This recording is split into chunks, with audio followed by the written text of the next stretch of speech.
सुख आणि दुःख या शब्दांमध्येच त्यांचा अर्थ दडलाय, माहितीये का? अच्छा. कसा? संस्कृतमध्ये ख म्हणजे जागा किंवा अवकाश, स्पेस, आणि विशेषतः रथाच्या चाकाचं जे भोक असतं ना, आस, ॲक्सेल होल. ते. ओके. आता सु म्हणजे चांगलं, सहज. तर सुख म्हणजे जिथे जागा चांगली आहे, आस व्यवस्थित आहे. एक्झॅक्टली.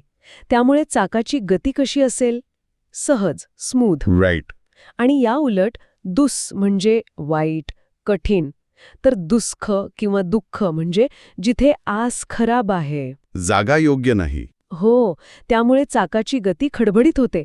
Difficult, uneasy. कमाल आहे. म्हणजे इतक्या भौतिक पातळीवरच्या सहजतेतून किंवा अडचणीतून ही शब्द आलेत. हो ना? आणि याचा मानसिक पातळीवरचा अर्थ तर लगेच लागतो. सुख म्हणजे आयुष्यातली सहजता, हार्मनी.